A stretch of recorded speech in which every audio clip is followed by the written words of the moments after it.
And good morning, everyone. It is 9 a.m. on Wednesday, August 20th. And you know what that means. Every Wednesday at 9 a.m., it's time for the Patriot Pulse and Two Guys Drinking Coffee podcasts. Welcome, everybody there. Fred, hello. How are you doing today? How are you doing? Morning. How's everybody doing? Yeah, good deal. Good to have you here. Hey, we are. It's exciting here today after our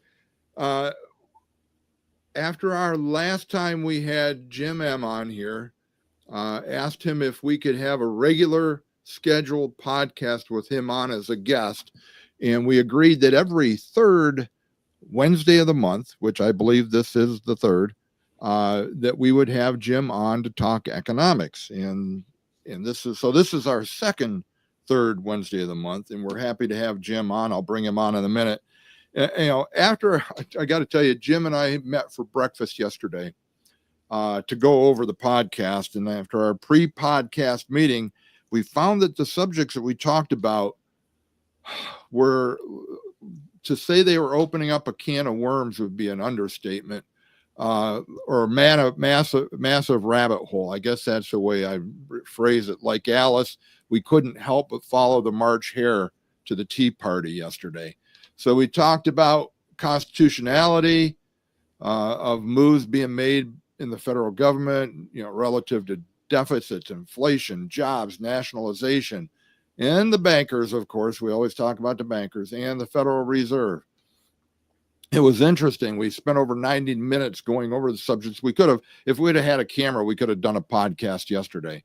But as always, Jim M lives up to his title of the content guy and is bringing us a plethora of information. But first, a little housekeeping, as we always say, please like and share this on Facebook. If you're on Facebook, if you're on Rumble, please subscribe to our channel, or any one of the other 5 or 6 platforms we're on. We are on X, Rumble, Kick, Twitch, YouTube, and 2 Facebook platforms. So that's it. Like, share, say hello. Remember, keep comment on what's going on. We want interaction with people that are on with it. We already got Tom and Mick joining us here. So without further ado, I am going to bring Jim. We're gonna let him loose out of the green room. Jim, I'm free. You're yes. Walk as free people, as Doug Mastriano used to say. So you are free. So, hey, thanks so much for coming on, Jim. We really appreciate it. It still feels like it used to when all 3 of us were on. So, nothing's changed from that point of view. But I'll tell you, if we only get you once a month, I'll take it. Okay. So, as we do with all our guests, Jim, you've been doing this for 4 years too. We let our guests run with the topics that they want to talk about. And so pretty much, except for me, like I normally do, and Fred commenting too, Jim, we're going to let you run with it. And I've got all the images queued up that you might want. Tom's making a comment already. Remember, peeps, those who feel America is falling apart. It didn't happen last night, and nobody is going to fix it tomorrow except God. Amen to that, brother. So, Jim, I'm going to turn it over to you. You take right off. I've got your notes that you gave me. So you run with it. I guess deficit's the first thing you want to talk about? Yeah, I want to comment on what Tom just said. I think he's absolutely right. I mean, it took us 50 years to get into this mess, if not longer. Actually, one chart's going to go all the way back to the early 1900s. And we're not going to fix it in 1 year, one administration. It's a generational fix if it's going to happen at all. You can't bring everything manufacturing. You can't lower the deficit. You can't set this nation on. You can't fix everything in a short period of time. It's going to be a generational fix. It's going to have to happen. And I with God first. Yes, I know you'll recognize, Jim, this name, but Cindy has joined us too, and she has Sully with her. So um, Sully is getting an education early about conservatism and involvement in the process. So thanks, Cindy, for jumping on with us. So go ahead, Jim. Okay, sure. If I can do a little plug here in case folks want to do more research, I do have a Facebook page called Discerning the Times.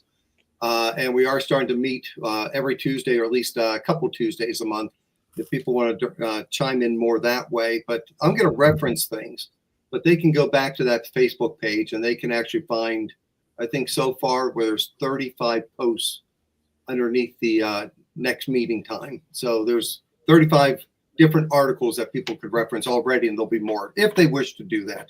Okay. But anyhow, so let's start right off with the big one, a historical setting record, something that none of us, I think, are happy about. Jim, can you bring up image 4-5? Because our government just set a beautiful new record. I say that sarcastically. Thomas Massie, probably one of the more conservative Republicans out there, commented, thanks to the One Big Beautiful Act, the debt just officially passed 37 trillion. It's not really just because of the One Beautiful Act. It's been building for decades, but the One Beautiful Bill Act is going to add trillions to the deficit. And I think he was just highlighting that point of it. So congratulations to, I guess, to our government. What else are you supposed to say? But here's the really interesting thing. James, can you pull up image 4-4? No, I don't know. can do that. And I'm looking for it. yeah. That's the one making 4-4-5. Yeah, no, actually, they're not in order, interestingly enough. And I'm not even sure I've got 4-4. Let me, while you're talking, let me. Yeah, it's one of those things that we're going to have to crawl before we walk to get where we need to be. 4-4. 4-4, 780 billion. Yep, I just had to import it. Well, 4-4, I did have it there. Okay, I'm sorry. So I don't know who the gentleman's Twitter account this is, but he makes an interesting point, and he says that total U.S. debt has officially passed 37 trillion. This puts the total U.S. debt up 780 billion since the debt ceiling was raised following the signing of the One Big Beautiful Bill Act into law on July 4th. So in 6 weeks, we have borrowed $780 billion. Yeah. Now there was different things I didn't like about that bill. One was a personal thing with the way they screwed over Medicare or not Medicare, but Social Security recipients. Yeah, but did all right, correct me if I'm wrong. In that bill, which is now law, did they take the cap off the debt ceiling permanently? I think they have to vote on it again after it goes up 5 trillion. But don't quote me on that. Okay. I won't. But all right. So there is a cap. I mean, there's still a debt ceiling that has to be negotiated. But as you know, the only thing they did was use that to fight over other, in other words, they had to pass another bill to raise the debt ceiling, which always included pork and everything else, so that they could, because they always use the threat of shutting down the government. Oh yeah. My gosh, we can't shut down the government. Well, if we went back to the Constitution, we'd shut down 90% of it. Well, 90% of it should be shut down. You're right. Absolutely. Should be shut down. It's unconstitutional. Just look at the 9th and 10th Amendments. So we have so I want to point that 780 billion because I think that is a true statement, but it's not really telling the whole story. It's kind of like if I don't say the next part, that would be like a sin of omission, so to speak. Okay. So that 780 billion, 280 of it, roughly speaking, was actual debt attributed to July of 2025. The other 500 billion is actually debt attributed to things that happened earlier in the year. And this is where I think we have been deceived again. So at the end of June, or probably was the first week in July, we got these statements out that the Treasury ran a surplus of $29 billion in June. And everyone was applauding it, saying how wonderful this is. Look, Doge is working. We're cutting government spending. The Treasury had a surplus. That was the headline news. Inside the article that no one ever reads, because nobody ever reads the articles or the fine prints, they just look at the headline. It said it was due to accounting changes. And so we were all wondering at the time, what do they mean by accounting changes? Well, now we know. So essentially what they did, and I'm going to just round the numbers. The federal government has a checking account, in essence, kind of like we have a checking account. We have, say, a checking and a savings account or whatever. And they would keep a certain amount in the checking account to pay monthly bills and so forth. Typically speaking, it seems like that's around 800 billion or so. Well, in the spring, they allowed that checking account to draw down to like 300 billion. Well, in July, they borrowed the 500 billion to pump it back up to the typical 800. Does that make sense?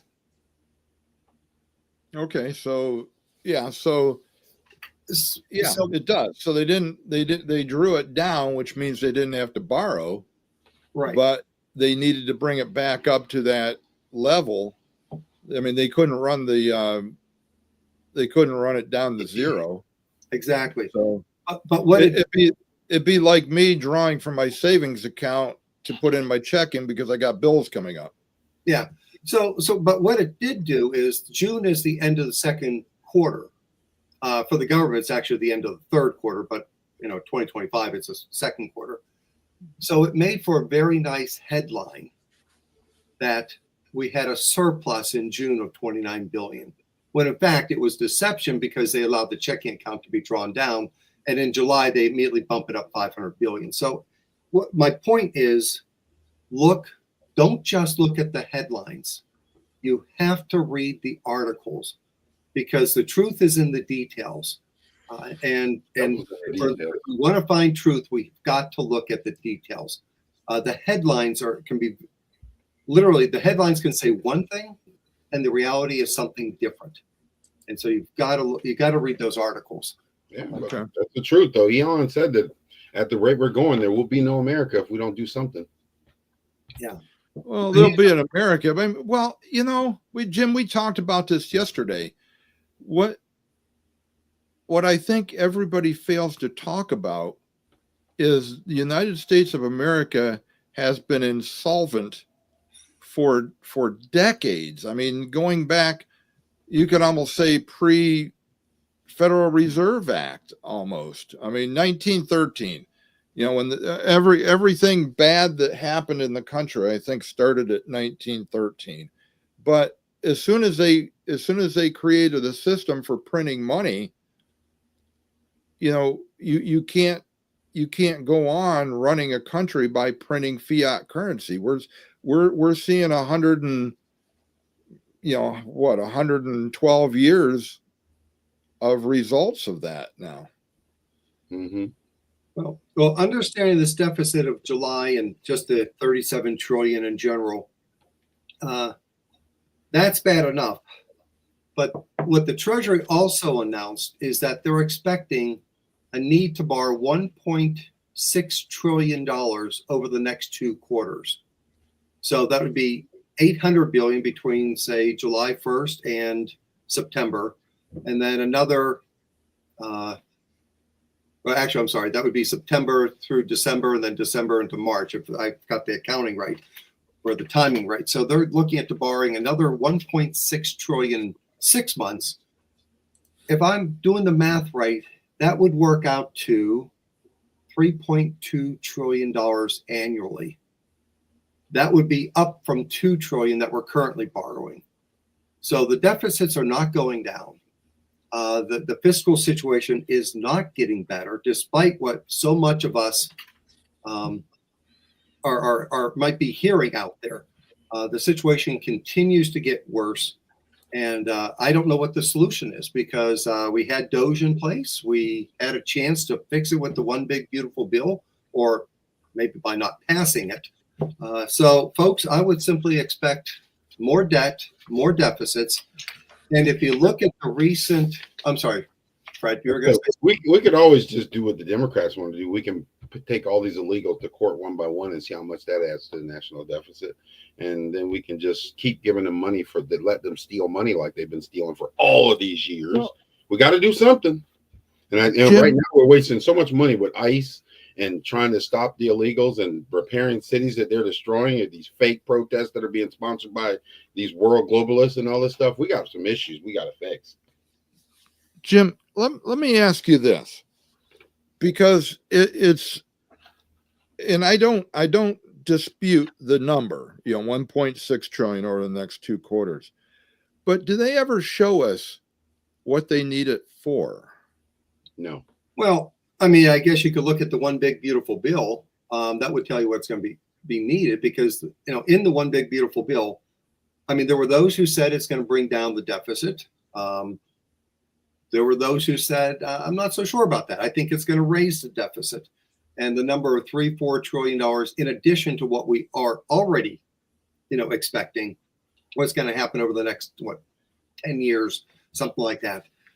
Well, again, we voted on more debt is essentially what we did. I'm trying to say is, and I understand you can debate whether, who's right in, or you can decide for yourself who's right in that debate, that whatever offsets the deficit will help. But to go along with my other question, what is that 1.6 trillion going to? In other words, they throw out numbers. I don't know. Is still $1 trillion going to USAID? I don't know, because they don't tell us. And also in just that line that you had given me, and I'm not questioning you, I'm questioning the government. Is that all right? We know that every quarter they need to borrow to keep the government going. I mean, that's a given. Mm-hmm. So is that 1.6 trillion above what they were going to borrow anyway, or is it 1.6 trillion in general, which they would have borrowed anyway? You see what I'm saying? Is it above and beyond, or is it just headline grabbing? No, it's just what they need to borrow to keep things going. All right, so it's not above and beyond what they would have done anyway. How much of it is attributed to the one big beautiful bill? How much of it is attributed to things that are already in motion? I don't have that breakdown. I think our biggest problem is we have no unity as a nation. We got states that are fighting against the government by pushing their own, doing whatever they want to do. Then you're forcing the government to come in to clean up your trash that you put all over your streets because you won't clean them up. You allow them to destroy your city, so that the government has to bring in the National Guard, which costs lots of money, and all this stuff to stop idiots who are not running their states properly. Yet we're still paying these people who are running states that are totally anti-American, flying their flag from their other countries, and all this stuff is just causing trouble. The unity is the problem. I believe we would save a ton of money if we got on the same page as a nation. Yeah. Well, that's a whole topic there, Fred. A whole topic. It is. That's a podcast in and of itself right there. I'm putting up a couple comments from Tom, and I think he hits on this is accountability. We still, regardless of who's in power, we still haven't got a Congress that is accountable to the American people for their spending. Exactly. Why are they so rich? Not even that. I mean, we know they do insider trading. We know they're criminals. I think everybody in Congress, to a certain degree, is a criminal. I agree. Because exactly what you're saying, they go in there with meager means and they come out multi-millionaires. But that's even beside the point. You hit on it real quick, Jim, in that 90% of the government is unconstitutional. It violates the 10th Amendment, or in 9th and 10th Amendment. But the point being is we don't have a Congress that will do anything about it. That's Right. the point I'm trying to make. And I agree with what you said. I believe that even without the big beautiful bill, we were going to spend that much money anyway.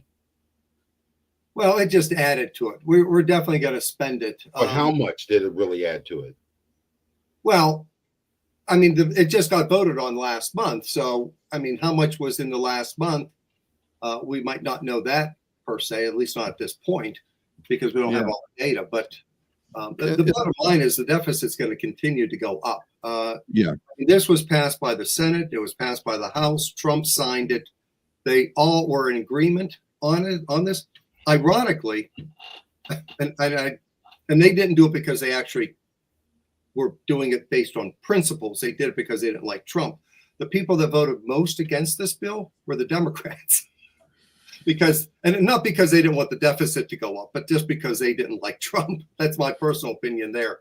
But they all voted for it. There is so much pork, as you mentioned, Jim.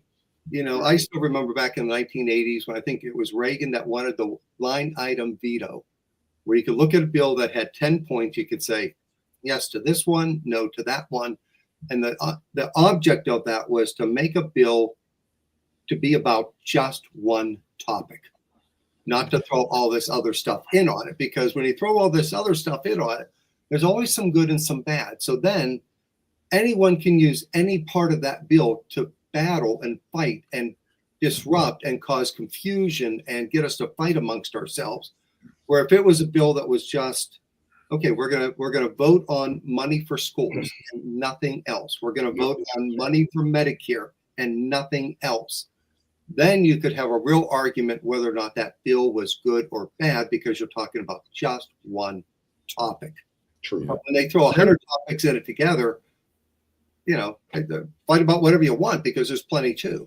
It's just like Nancy says, just sign it. Why read it? Just sign it. There is one line that I think they should abolish from every bill, and I don't know if you could do this with a constitutional amendment or just a law, but I know Congress will never pass it. But that one line that is in the title of every single bill, you can check me on this. Go back and check me on this if you want. But every single bill at the end, it tells you what it's for. In other words, it might be for infrastructure, building roads, whatever the primary purpose is. And then the last three words in that description is and for purposes, 4 words, and for other purposes. Every single bill has that sentence in there, and for other purposes. That opens the floodgates. You could put money in there for your grandmother and it wouldn't violate the bill. Yep. Right. Anyways, we got off track there, Jim. Sorry. Well, maybe that's a good segue, Jim. So can you bring up the next image, which would be image 4-10? Yeah, right and here. It's called, government spending as a percent of gross domestic product. And it starts at 1929, right before the Great Depression, and goes till 2020. And I suspect on the far right, that number continues to go up. So the dark area is the federal government spending. The blue is the state and local government spending. But if you look at the big picture, back in 1929, it was about 8% of the economy. The overall government was about 8% of the economy. Today, it's almost 50%. We got way too much government. If I go back to the early 1900s, say the late 1800s, I suspect that percent of government spending for GDP was 8% or something like that. And that was some of our most prosperous times. That's when we became a world superpower. That's when we became a name on the face of the planet. We were no longer colonies. We were the United States. And some would even say we started our own little empire at that point too. But economically, things were happening. And we did not need government to make things happen. People said, well, if we don't have the government, how are we going to build roads? How are we going to build schools? Guess what? We had roads and schools back then. And we did it with 8%. And, think of it this way. if it's say for simple reason, it was 10% back then and now it's 50%, that's easier math. That's 40% difference. That means that if we were living in 1929, we would have 40% more of our paycheck today because the government wouldn't be taking it. I know. Can you hear my dog in the background? Mm-hmm. He's howling. So, I think he just saw your graph there, Jim. yeah. I mean, the United States did fine when we operated on 10% government, 90% private industry or private business. And now we're floundering all over the place and the government's taxing us to death. If we went back to the Constitution, we would be back at that 10%. Okay.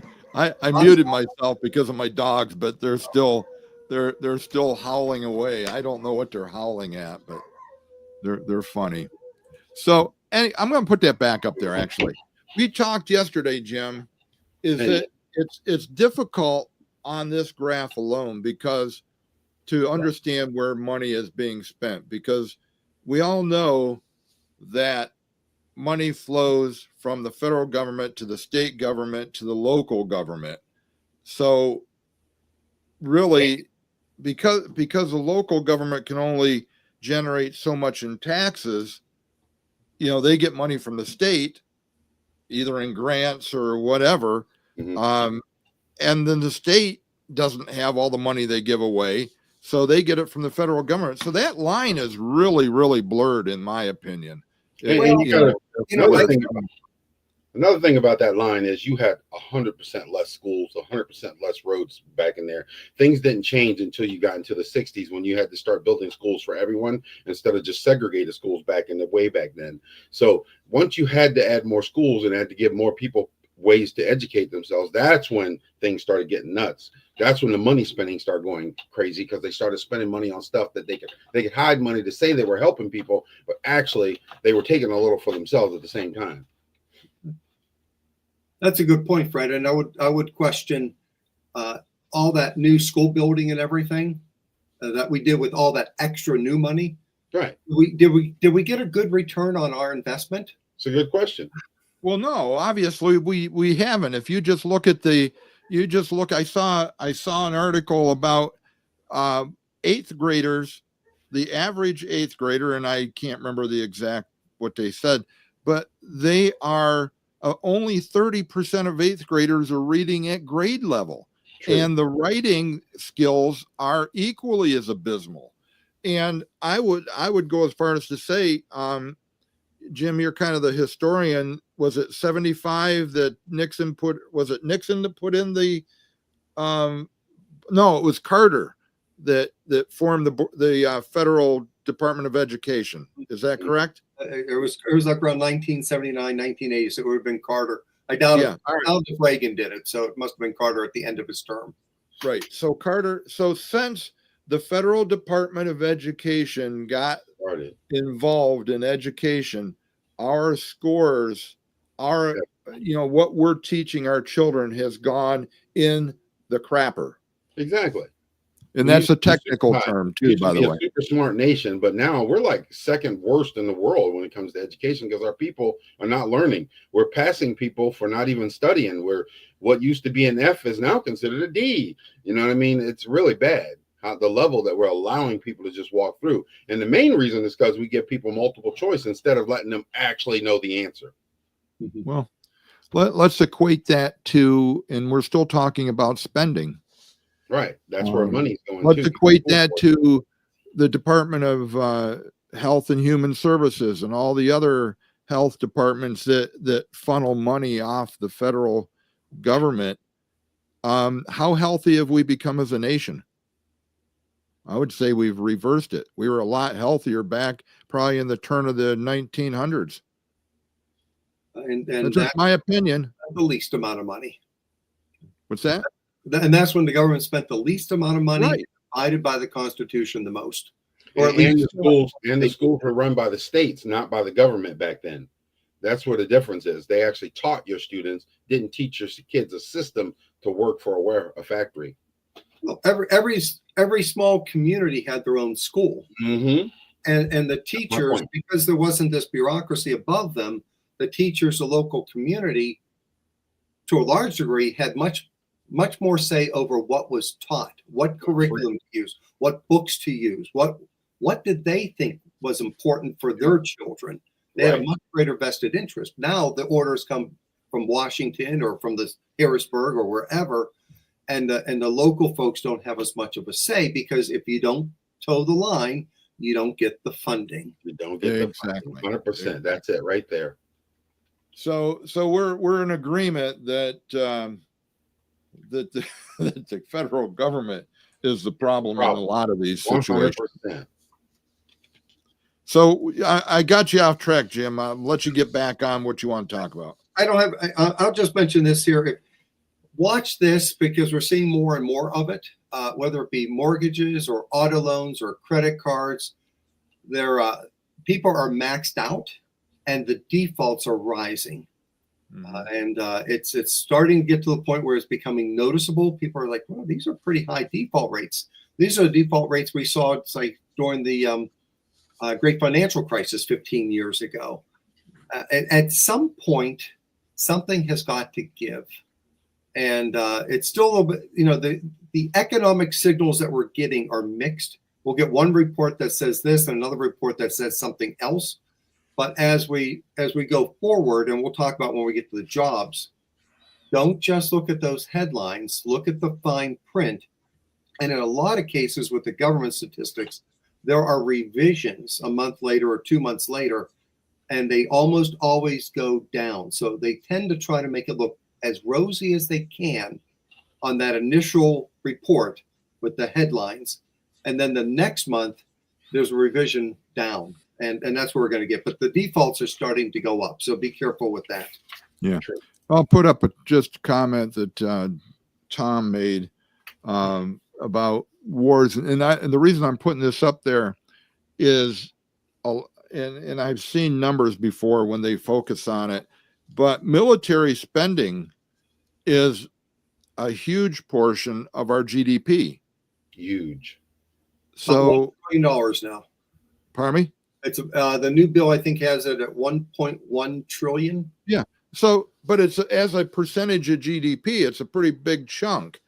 And who spends that money? The government. And if they don't have enough money, they print more, borrow it from the Federal Reserve, which doesn't have the money either. They just have a printing press. So, these endless wars are, as you said, Jim, they're banker wars. So we're off track, but actually, I'm glad Tom brought that up, because one of the things that people pointed out with the One Big Beautiful Bill was that DOGE saved in the first 6 months, say from January to June, saved $220 billion. And the One Big Beautiful Bill increased defense spending by about $300 billion. So that they didn't save any money. They took money from here and simply moved it over to here. So all those savings were simply moved to fund more military spending. And I would argue, if you've got a military, there's only one thing you do with it, and that is you use it. You blow things up and you kill people eventually. So expect more war. Well, let's hope not. I know you talk about hopium a lot of times, but I still, I think we're going to get to the point where, and I've got to say this, and Jim, I don't mean to trigger you here, but I think Trump really is trying to bring peace. And if that's the case, there's two things that spending is that if we can build our arsenals and not use them, but use them as deterrents, then I don't have a problem. But there's going to get to a point where we have a big enough arsenal and we can lower that spending. We aren't ever going to lower it for the cost of personnel, for the cost of people, for the new technology, although I shudder at that because they use it against their own people. But eventually And the other thing too, with the whole Ukrainian thing, we are no longer giving, the word giving away, the armaments, but selling them to Europe, and Europe can do with, give them to Ukraine, sell them to Ukraine, whatever they want to do. So if we're building armaments and selling them, then it becomes an economic factor. We're getting revenue for that. So I just want to put that out there. If we're getting revenue, then maybe we don't need as much money in the military budget. No, I think the whole thing is even if you go back to the illegal situation, it's to weaken America. That is the whole thing, is to bankrupt America with so much to where they can start changing the whole narrative. Democrats know they're losing their popularity, so they're bringing in a whole new line of voters now. And the whole thing is, it all comes back to one thing. They want America to fall, because America is the only country that hasn't buckled to this whole Islamic move yet, although we're starting. You're looking at churches burning down all the time throughout the U.S. It is an Islamic movement, and nobody's paying attention. Well, Fred, yes, we're buckling. There's no doubt about that. And we talked on the last time I was here, the Genius Act. And you can see the desperation at the government level now, because we are buckling, that foreign countries no longer want our debt. And so they're talking about this Genius Act, which everyone's approved, Senate, House, and the president. This whole cryptocurrency and stable coins, which is really just, actually, I just caught a podcast, I think it was on ITM Trading yesterday, which even the gentleman there said it's worse than a central bank digital currency, because it's privatization of money. And the government may not be able to do things constitutionally, but a private business can. The government, you got freedom of speech underneath the First Amendment, at least in theory. But if you look back to COVID, there was a lot of private businesses that one might say they were coerced or encouraged, or it was recommended. The government didn't mandate everything, but a lot of businesses carried out what the government really wanted, or a lot of businesses carried out what the government really wanted because they got pressure in some way or felt it was the right thing based on what the government said. Sure. So, with the stable coin thing, now you've got Amazon, you've got Walmart, you've got all those that are going to be issuing these stable coins, and they can set the rules.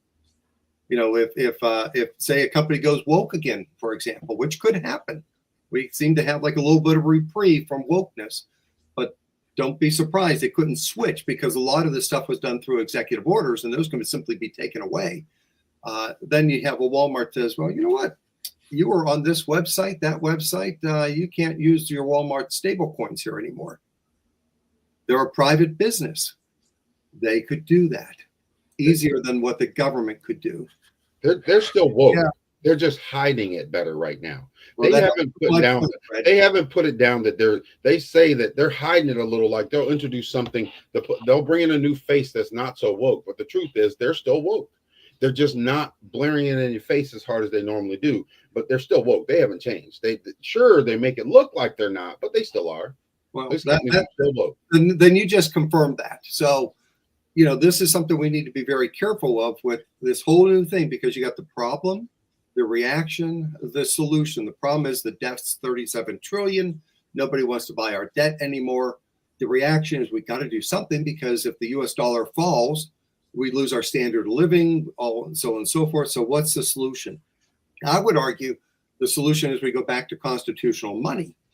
Yes. That would be my solution. However, The hole's deep. the powers that are in government right now are saying the solution is stable coins. The hole is Well, deep. I'll tell you, I still don't like the whole idea of that stable coins, because I think they're unconstitutional, because they are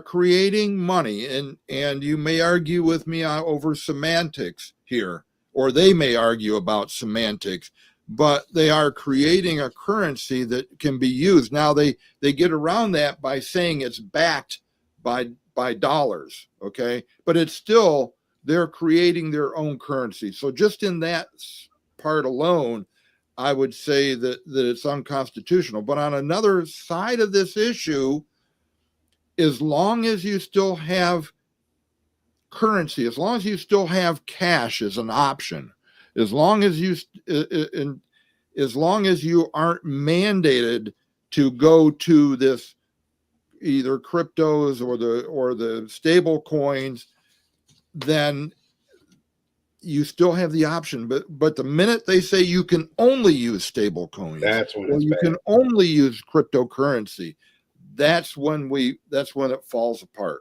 I mean, that's, then cash is no longer king. Although Well, it's not king anyway. It's actually turned down to a pawn level on the chessboard. Well, James, the first part of that, first off, most of us don't use a whole lot of cash anymore. When you look at our overall expenses, some of us have direct payments, direct inputs. It comes straight from Social Security, goes straight to your bank account. You pay your electric bill, it comes straight out of your bank account, that sort of thing. We all use credit cards. So we don't use a whole lot of cash as is. We don't use a whole lot of personal checks anymore. A lot of it's done electronically with digits on a screen. However, we continue to move down that road. And earlier this year, and I think we talked about this, the executive order that said as of September 30th, all financial transactions with the federal government will be by electronic means only. There'll be no more checks. There'll be no more money orders. I don't think a whole lot of people actually pay with cash anymore, but maybe they do. And so it'll be, the federal government will have access. If you deal with the federal government, and most of us do, like with your taxes and so forth, at least if you're paying taxes, it's going to have to be done electronically. They will have access to your bank account. If you're a small business and you pay quarterly taxes, that's going to come straight from your business account. If you're going to get It already does. Well, it doesn't have to be. I pay quarterly taxes, but I send a check in. Well, yeah, I understand. I mean, we do as well. Like you said, I will be forced into this new system. I've been saying this for years. They've been setting us up for digital currency since welfare started. When they got rid of food stamps and they went to that stupid plastic card, that was the first step to training people to getting ready to spend everything digitally. But I put a certain amount of cash in my wallet every week, and that's what I spend. I don't pull out my credit card for everything. Well, what I would like to see is the nation rally and say, look, we don't want this. Right. Maybe this is a topic where people from various political parties could come together and say, we all believe in freedom and we don't want this. Okay, I'll agree with you. The other way to do it is just say we won't use them. Mm-hmm. Well, you know what? When it comes to paying your taxes, that's going to be a one-on-one thing, and they can pick us off very easily one at a time. Well, if we unite, it's tougher to take out the herd. Yeah. All right. All right. But again, let's stop. People are already using electronic transfers of money, but it's still quote unquote our money. We're just, instead of writing a check, my wife every quarter does it electronically on the computer. The check's not written, but it comes out of our account and everything's fine. So we're still trading our money, and it's not crypto. It's not forced. We could still write a check if we wanted to, but the convenience has her doing it that way. But it's still coming down to cash out of our checking account. And until they say, I know the government said we'll only take it electronically. All right, that's fine. They'll only take it electronically.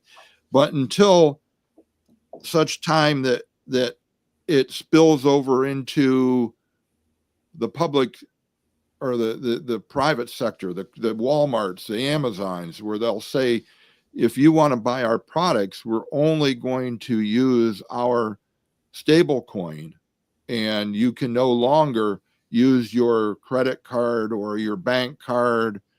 And quite frankly, with the online purchases, think about it. How difficult it is to buy online with a check. You can't do it. You certainly can't do it with cash.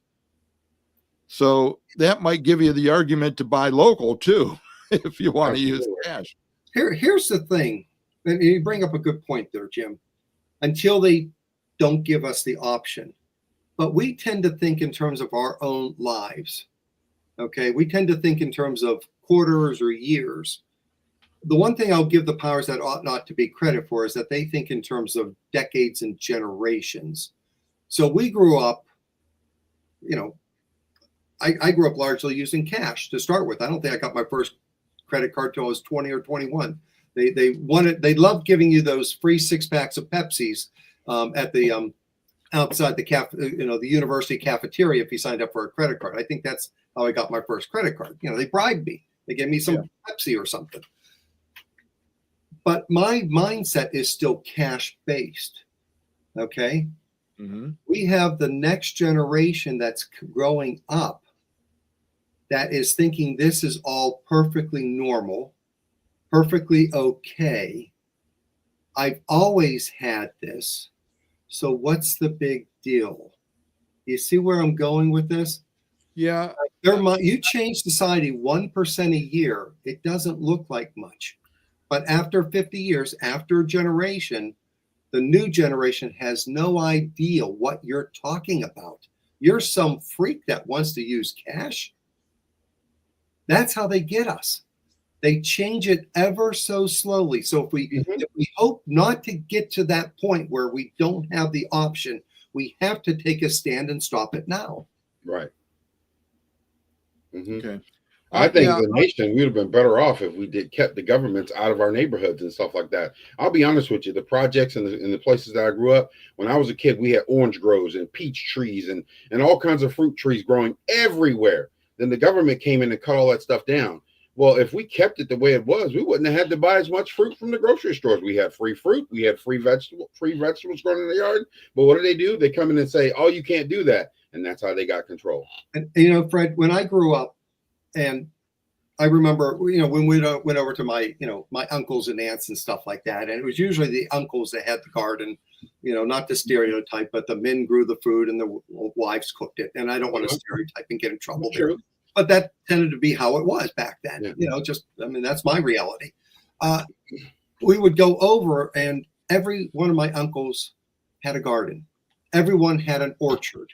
And literally the first things you'd see, you get out of the car and let's go look at the garden. Let's go see your tomato plants this year. And that was the center where I grew up. Every single person on that block had a garden. Even my neighbors who were older, they might have been 70 or 80. They had 4 or 5 tomato plants. They had something that was normal.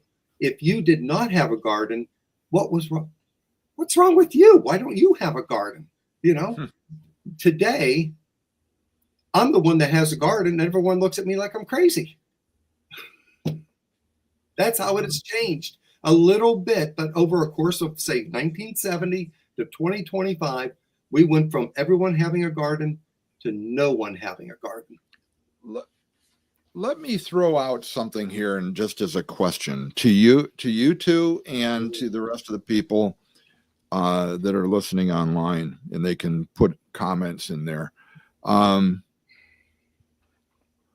We are seeing, and several reports validate this, that whatever the Gen Z or whatever the next generation coming along are going back to faith.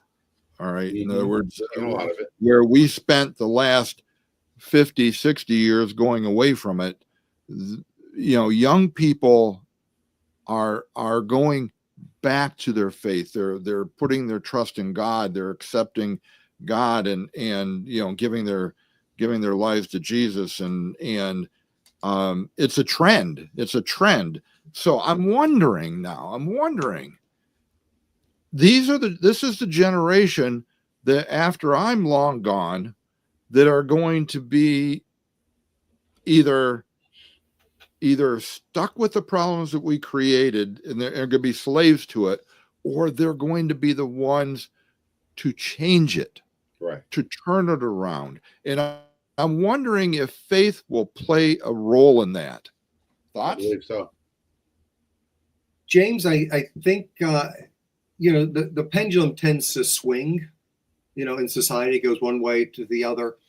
We are hearing more reports of faith. Our pastor has talked about he's hearing reports of revival happening Hmm.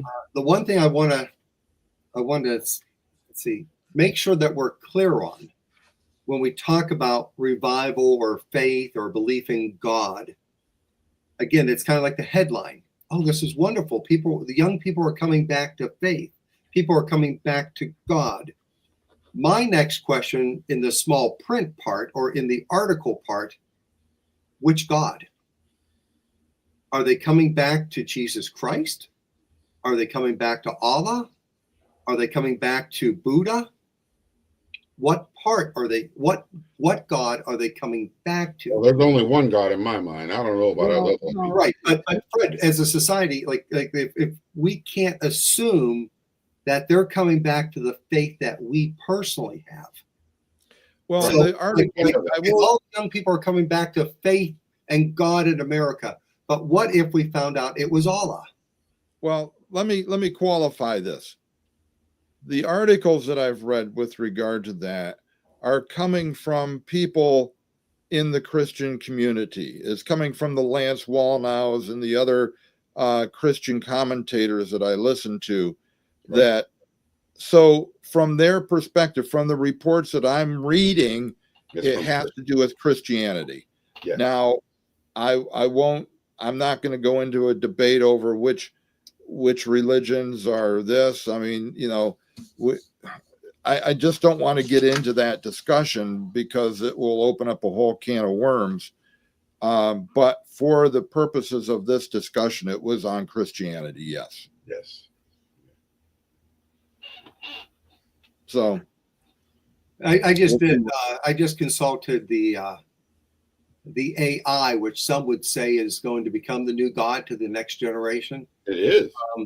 It's complex, but they say it looks like it's more Pentecostalism or charismatic Christian movements are the ones that are generally growing the fastest.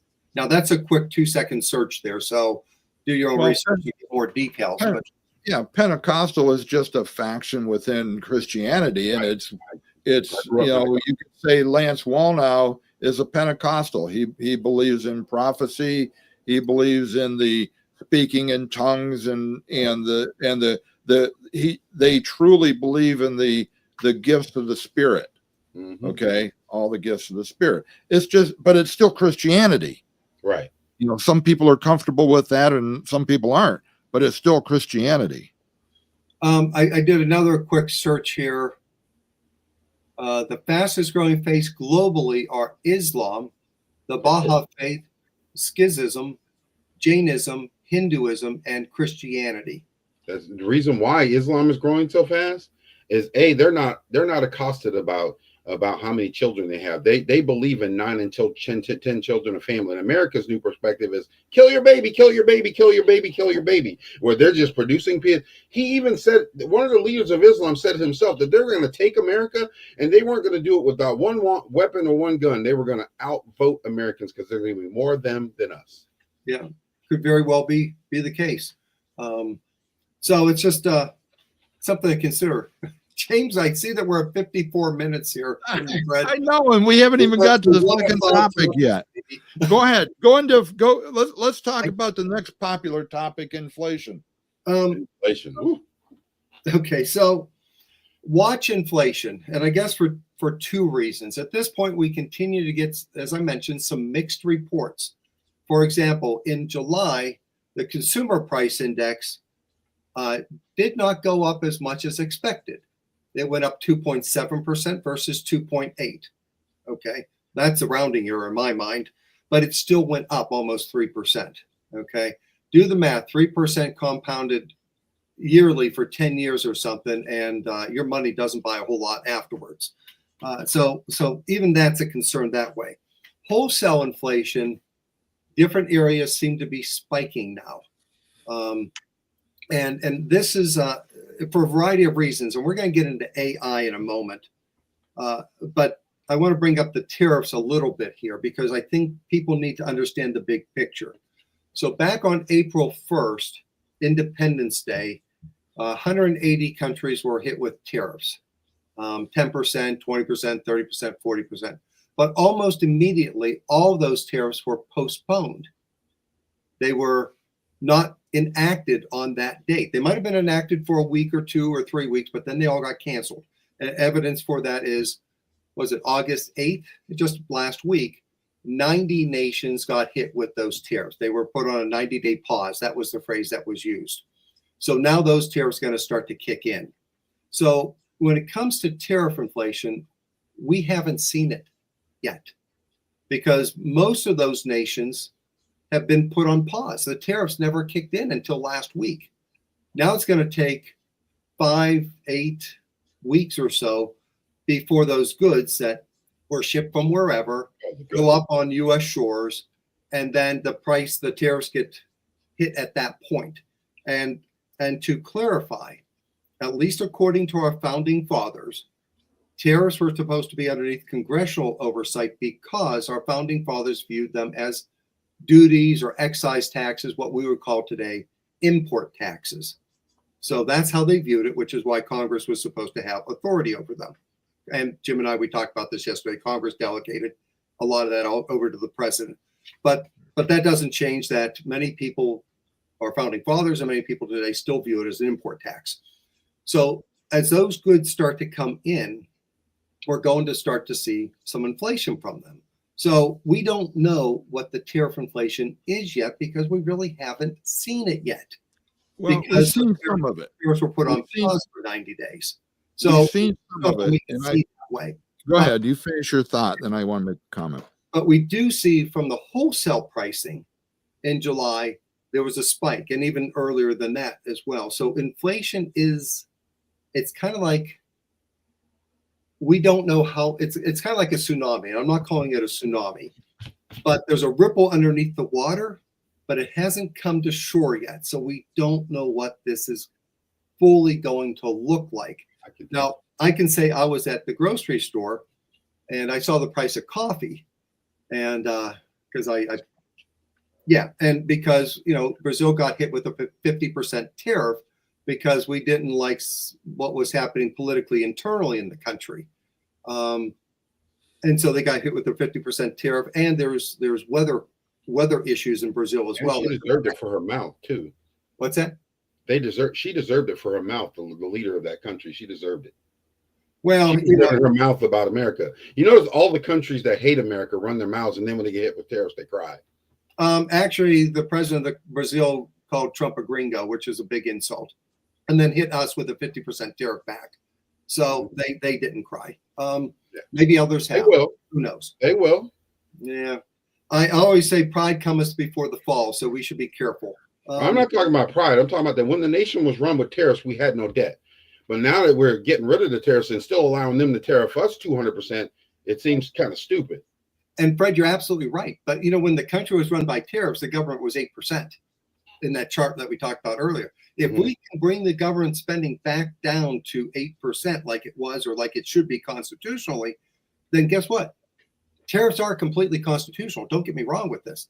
They're completely constitutional, and they did fuel our government initially. That's how the founding fathers viewed it. There was no income tax back then, and we did perfectly fine.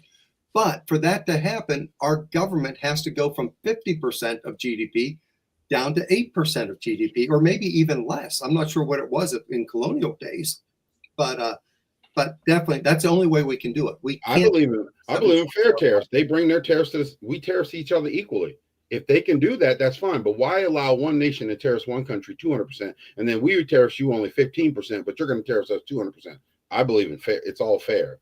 I would encourage you, do a Google search. AI will give you the answers. Take it for whatever it's worth. Google any individual country that you want, and ask AI, the new god, so to speak. I say that sarcastically. We use them often.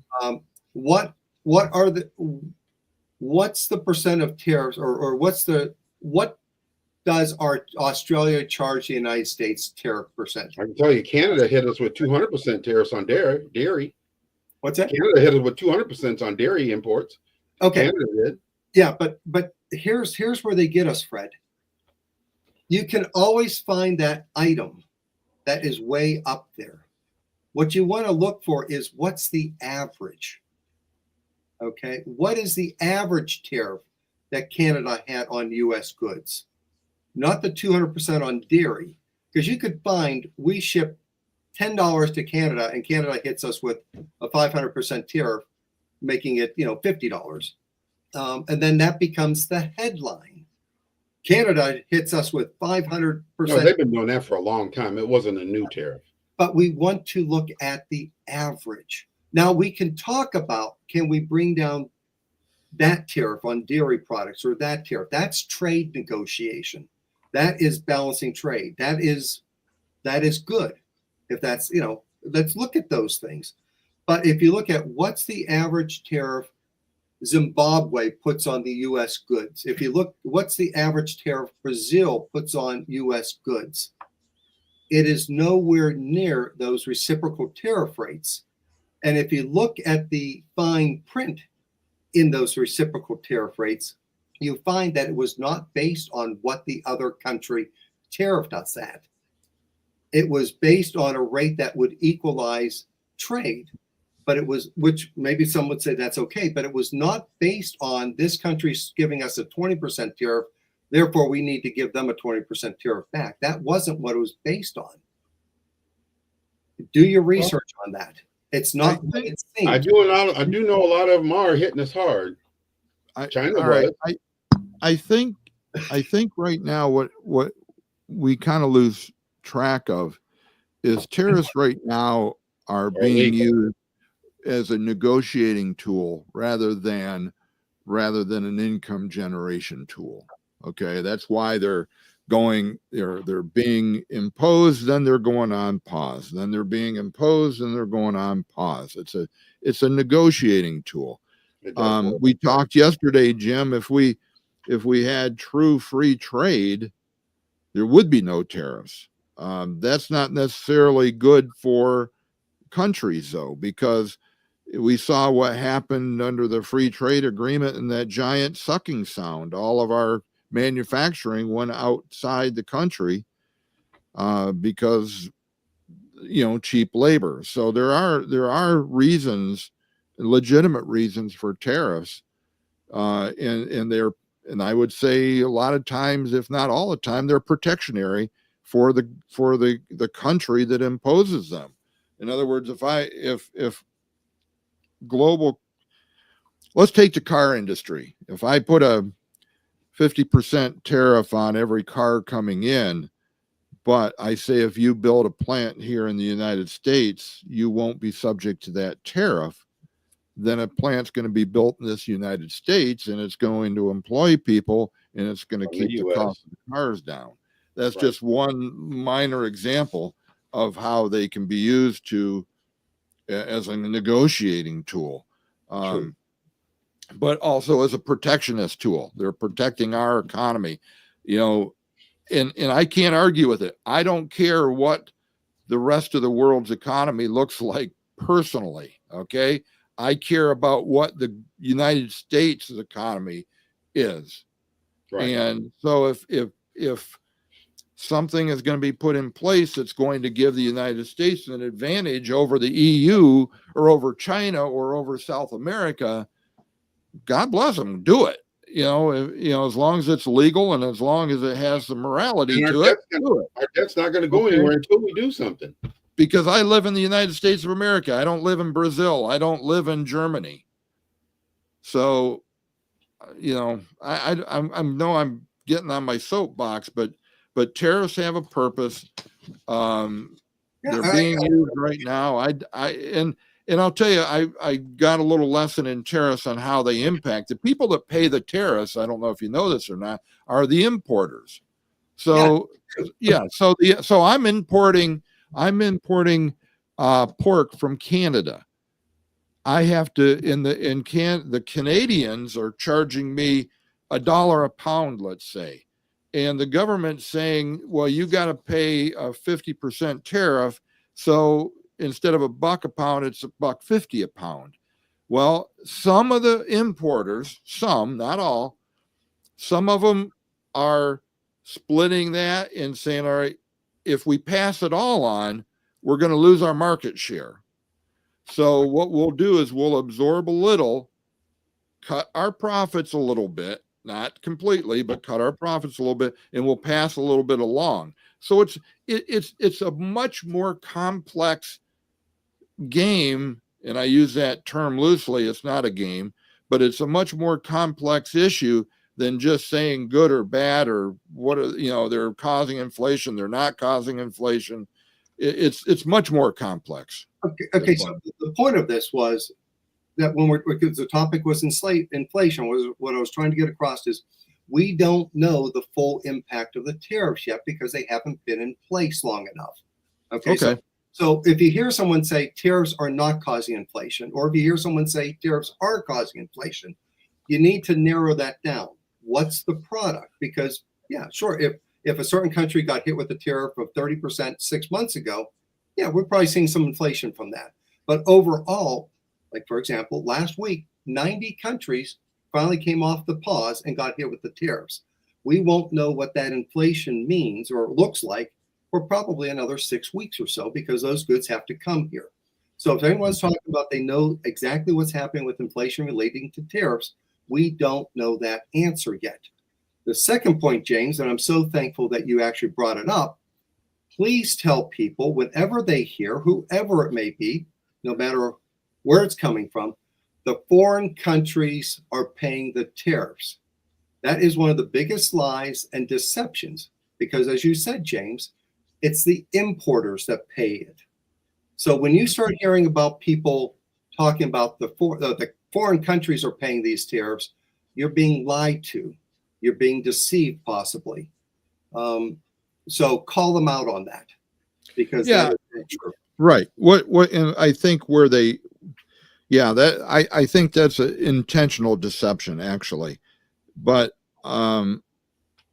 where it might hurt the other countries is it reduces their trade. In other words, if we're less likely as a consuming nation to buy products, then it's going to hurt them financially. Tariffs, again, used as a negotiating tool, putting tariffs on all of India's products coming into the United States, which will reduce their sales if they buy oil from Russia. If you don't buy oil from Russia, let's say you buy it from Saudi Arabia, then we won't hit you with that tariff. So that's why I'm saying, it's definitely could be inflationary, but in the short term, it's being used as a bargaining tool. Well, we could unleash the American farmer. Stop putting such restrictions on farmers to where they just can't sell publicly to anybody they want to. They restrict them because they make those products go to certain people. Let the American farmer do whatever they want with their product. Well, I'll tell you what, they've been for the last, how many years have they been trying to kill the small farmers? For a long time. Yeah. So, I mean, you can go down a whole nother path on rabbit hole. I know what you mean. Yeah. Jim, I keep drawing you off, or we keep drawing off course. So let's go. One thing that is causing inflation people don't think about, and we actually help create the problem. I did it twice on the show already today. Jim, can you bring up image 4-3 AI Wyoming power? This is one area where people are starting to see their electric rates go up. It's the AI data centers. A massive Wyoming data center will soon use 5 times more power than the state's human occupants, but no one knows who is using it. That's crazy. So we know with way back with the introduction of Stargate AI back in January, that AI is going to be a key component in the new administration and our economy. One thing that people don't talk about is how much power these things use. There's one being built, I think it's in Mississippi, that will use 2 times more power than the city of Denver. And these things are going up all over the place. Okay. So people are starting to see their electric bills go up, and it's on the start of the Times on the class notes for August 26th. It's number 32 in the comment section for those that wish to learn about this more. And you're learning that what is happening is that people are getting their bills and they're starting to look at them more closely. And this will take a little bit more time to figure this all out. But these AI data centers are getting these massive tax breaks, massive economic incentives to build in certain areas. And then they build in these areas and people are noticing their electric bills are going up, their water bills are going up, because guess what? It takes a lot of water to cool these things as well. And they're like, wait a second. We just gave these huge corporations like, Amazon or Google wonderful tax breaks, but now we're seeing our property taxes, our electric bills, all this stuff going up. The little guy is subsidizing these big corporations is what they're starting to figure out. And so that's a form of inflation as well. So if you have a data center being built in your area, get involved and decide whether or not you want that there or not, because what is starting to be realized is that your electric bill, your water bill, your real estate taxes are going to start to go up because of, and other taxes maybe as well, because you are paying for that data center to be built. You are subsidizing the big corporations. And yes, James, you look like you're going to say. The only point I'll make on that is and this is a tangent, but it's important to mention, while we are talking about data centers that are going to be huge consumers of electricity, you've got a certain segment of our government that wants us to go to wind and solar, which cannot even sustain our present grid, let alone any future capacity. So while we're building things that are going to increase the demand, we got a certain faction of government that wants to cut back on the availability of that power, of that energy. So the logical thing to do, and I know government never uses logic, but the logical thing to do is start building more nuclear, coal, and natural gas power generation plants so that you can put a lot more cheaper energy into the system. If they're going to be demanding it, we got to provide that demand, provide the supply for that demand. It's only when we don't do it that the price goes up, because if everybody's scrambling for X number of kilowatt hours, the price is going to be skyrocketing because there's only a limited supply. So the supply or the demand is not going to go away. That means on the supply, and this is supply side, this is Econ 101. So you got to create more supply to keep the price down. You see Jason's question down there? No, I didn't. Let me look here. James, and once you get pulled out, I'll answer yours. All right. So if tariffs are bad because we are importers pay them, then why did every country have tariffs on us before Trump? The rest of the world must hate themselves. Why did every country? Okay. So let's stop that discussion. No, I don't mean to stop it. Let's clarify something. None of us said tariffs were bad. Okay. So don't phrase the question that way. Jim didn't say tariffs were bad. Fred didn't say tariffs were bad. I didn't say tariffs were bad. Okay. So tariffs are not bad.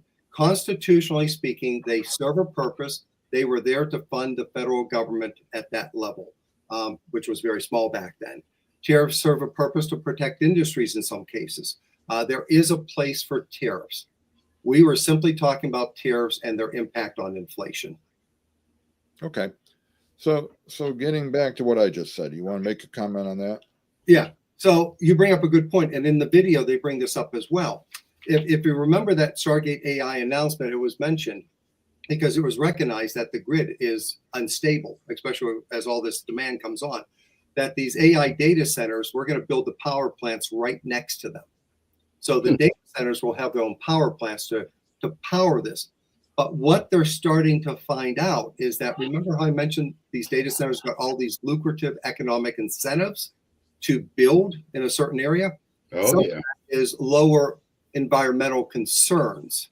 So what some people are starting to find out is that their air doesn't smell good. Their water is being polluted, different things like that. So we need to watch that very carefully as well, because you can have these things, but if your water is being polluted, if your air isn't breathable, you're going to run into issues that way. Another thing they brought up is the amount of jobs that are being created. There are some jobs, but they went through one case in particular, and they looked at like the engineering people, that top person doing this person that. I forget the phrase they used, but the person didn't have to live locally. They could be, distance work. What do they call it? Remote working. A lot of options, like the highest paying jobs, or a lot of those were remote working. Now, you obviously get the initial construction jobs. There's no doubt about that, which is fantastic. But they say afterwards, you don't really have a whole lot of people running these places. They're all computers. You have some software engineers and hardware engineers that have to be on site to handle some of that stuff. Absolutely. You've got some cleaning people that have to come through and do their things. But it's not like a massive factory that employs 10,000 people or 5,000. A lot less than that, because the computers are the workers. So there's that maintenance end. But so that was another interesting take too. And so as we look at these, yes, there's a boom economically for the local community to start with, because you got all this construction going on. You're bringing people in, absolutely. But long term, we're not sure how big of a boom it's all going to be. Yeah. We could go down that AI rabbit hole and the data center rabbit hole and do 3 more podcasts on that. There's other issues like the jobs that require thought. The engineers, the designers, they'll be replaced by AI. So, there's a whole nother, that's opening up a can of worms that we never intended on this podcast here. Sure. But I will say, on far as inflation goes, the way to help stem inflation is to create more supply. And that goes for every industry, not just energy. It goes for food. It goes for, our consumer goods. The more supply you have, the lower the price goes. So that's, Jim, we might only get through inflation here because it's already 118. I can go longer, but your audience might be getting tired at some point. I don't know. Let's try to just go ahead, hit a few other high points here, and we'll try to wrap it up by 10:30. Yeah, let me finish up the inflation part at least. So We're hearing a lot of calls for lowering interest rates, especially from the president. There is the appearance of a fight between him and Jerome Powell, and so on and so forth. But let's think this through a little bit, lowering interest rates. So we know that one of the best ways to curb inflation is to keep interest rates above inflation rate. That's what Paul Volcker did in the 1980s. It can hurt the economy for sure, because it kind of slows the economy, cools it off, and then you can reset. And it worked very well for Reagan.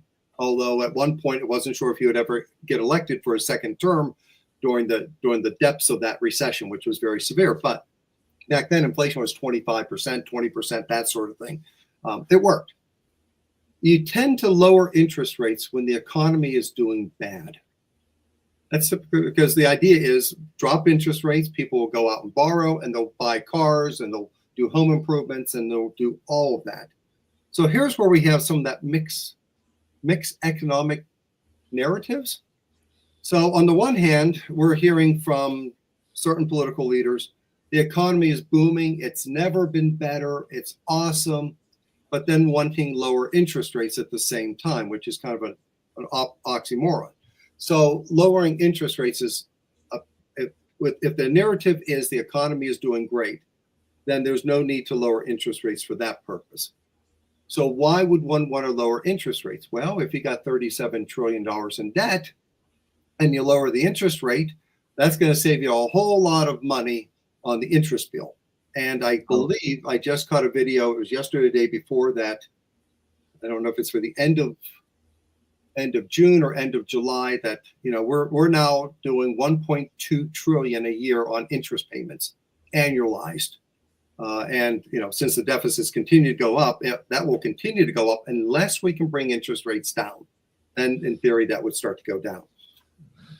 So we have this battle going on.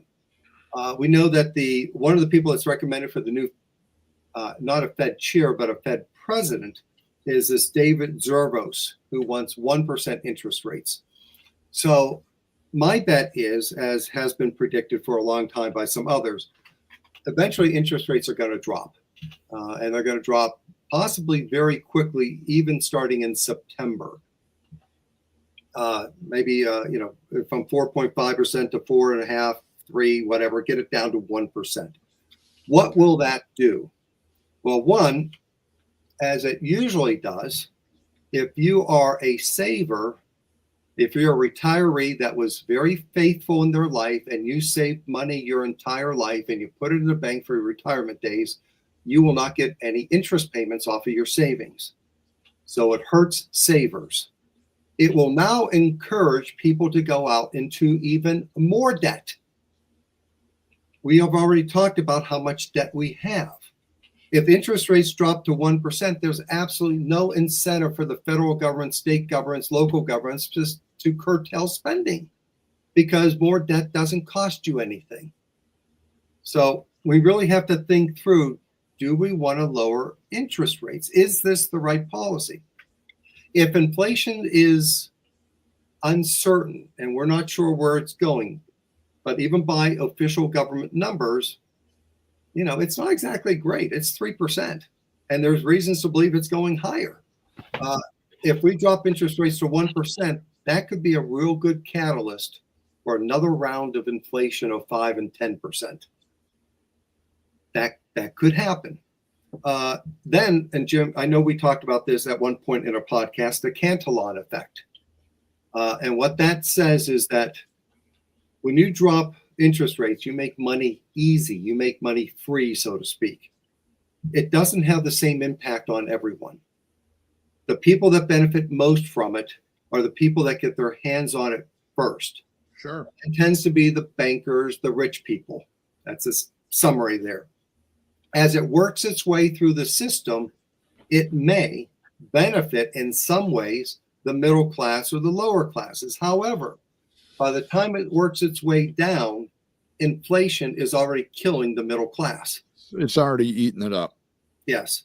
So when we talk about lowering interest rates, we need to understand the Cantillon effect and the big picture. Every day we hear about, well, maybe not every day, we hear about this discrepancy between the 90% and the 1%.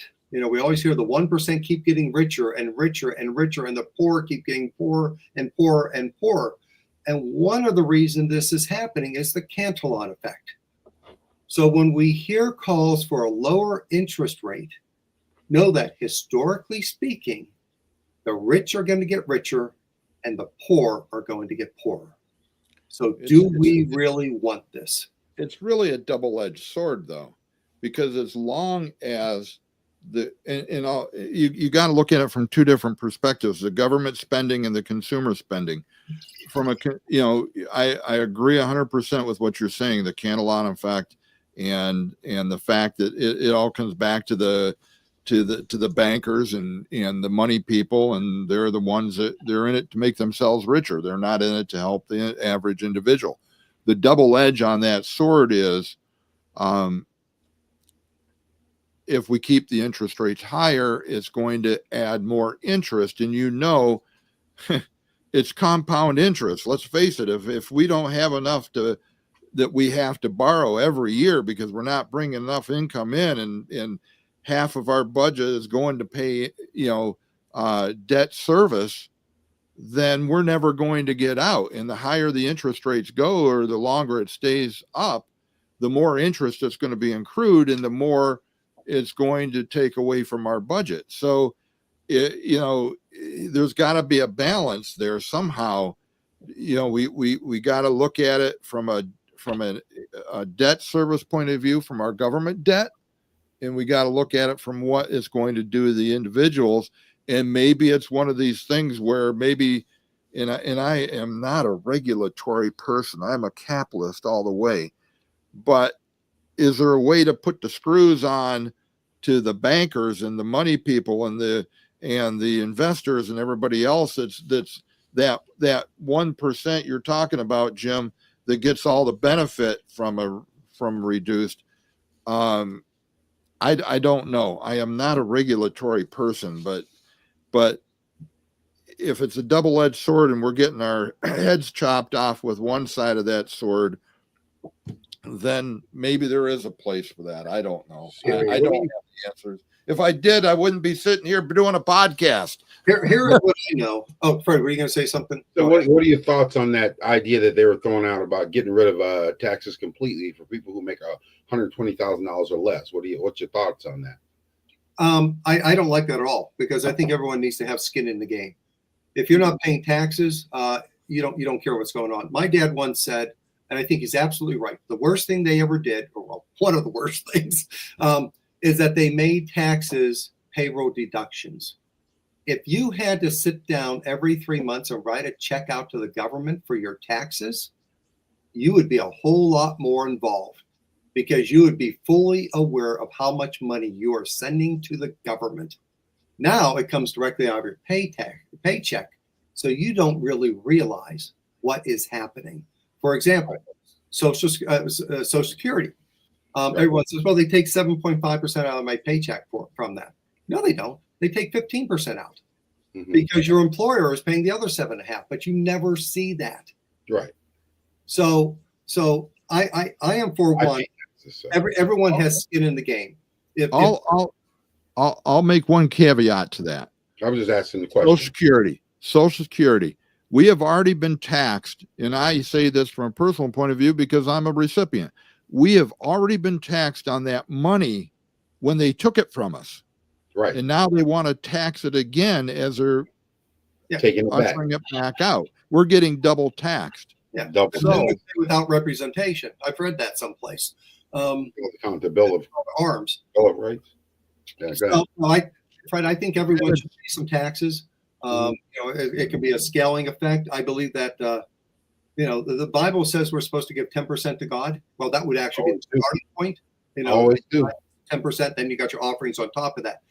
Maybe if 10%, if God is happy with 10%, maybe the government should be too. Flat tax. They've talked about it for years. Well, that guy got killed when he ran on that platform. Remember? It's 10:28. Jim, you want any final thoughts? Well, we should wrap this up.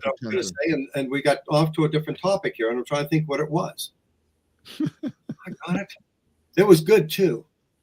Jim, what did you say a moment ago? Fred, what did you say a moment ago before we got to this Fred's question? Jim, what was your last thing you said?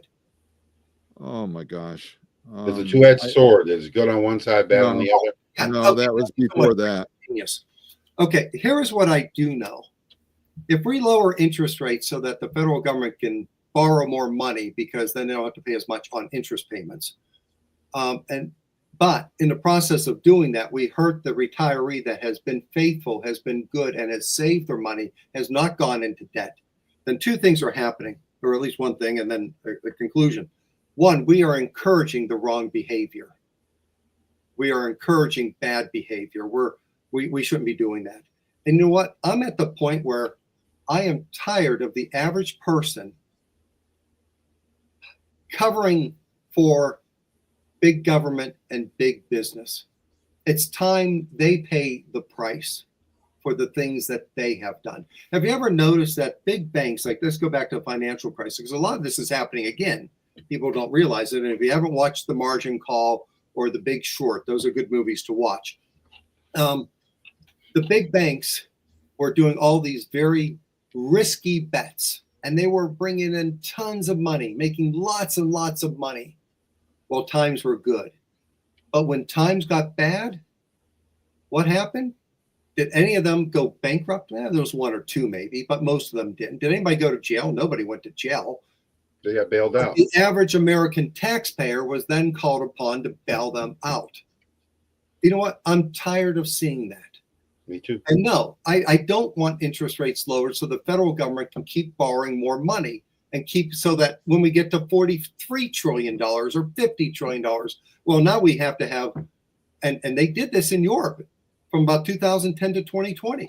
$18 trillion of government bonds in Europe were at a negative interest rate. Negative. So you bought $100 billion, you bought $100 worth of German bonds at the beginning of the year, and it paid out a negative 1% interest rate. So at the end of the year, you had $99 to show for it. That's where we're heading. That's what will happen. I am tired of us defending the big businesses, the big government. It's time we start looking out for the little guy. And the little guy who has done well, especially, has saved their money. Like I'm getting close to retirement here. I tried to do the right thing. I tried to save some money. Now, my money in the bank gets 1% interest. In the old days, if you think about this, in the old days, go back to the 1980s, not at the worst case scenario, or even back to like 1990s, early 2000s, interest rates will say we're clearly 5% in a savings account. You got 5% money. If you saved $100,000 in your lifetime, you got a $5,000 check every year just on your interest. If you saved $200,000, you got $10,000. Okay. If you did more, then you got more. If you could get 10% interest, which on a CD, something like that might be very doable. Say over the course of your lifetime, you saved $100,000. You now got a $10,000 check from a safe investment, because savings accounts don't go under. And then if you added that to your Social Security payment of whatever that might be, you know what? People could live on their savings if they did the right thing. This concept of dropping interest rates so the government can borrow more money, well, the average retiree that's 75 years that tried to do everything right and actually save money, he's going to get penalized. And to put this in place, after they dropped interest rates to ZIRP, which stands for Zero Interest Rate Policy during the 2010-2020 era, the American saver lost, I think the last number was $18 trillion on interest payments. That was $18 trillion, of some of which I lost, some Jim lost, some Fred lost, Tom online, or whoever else is online. We all lost some of that $18 trillion. Who benefited from it? The big banks and the government, because they could keep spending money. And now you want us to bail them out again? I say no. Yeah, I can't argue that point, Jim. No arguments here. So I don't think they should have bailed anybody out myself. Let me share this one thought, because I have to at least, and I'm not going to give financial advice, but you folks have heard enough, and I'll say it again. My prediction is, because some people I follow predicted this a year ago, that we will have ZIRP back again. We will have lower interest rates, and we will have a crypto control grid set up, which I would say is exactly what we're seeing. But anyhow, you got to protect yourself. Don't be a victim. Protect yourself however which way you can. Do what you can. And I'm not going to give any financial advice here. You do your own research. You draw your own conclusion. But Jim, can you pull up that one image? Gold bar imports. And it's a little dated. I wish they had more up to date. Folks, this is gold bars coming into the United States. These are the big boys, like the 100-ounce gold bars or something like that. Like you and me will never be able to afford this stuff. But January 2025, let me just say, if you look along this graph, one of these lines don't look like the others. Remember that in grade school? One of these is not like the others. I wish I had more current data. However, Jim, can you pull up the next gold thing I sent to you this morning? This is gold deliveries out of the COMEX. That line at the end is going higher and higher. So is the price, by the way, if you look there. So I suspect that trend is continuing, and people are seeing what is happening. You can take that down, Jim. So let me phrase it this way. There are places online like onegold.com, Money Metals, and a variety of other places, APMEX, where you can purchase gold and silver, and they can store it for you, or you can do something else with it. You can do whatever you want. You make that decision. But the big money is saying interest rates are coming down. When there is no reason to hold dollars, that money's going to go someplace else because people are going to look for a return on their investment.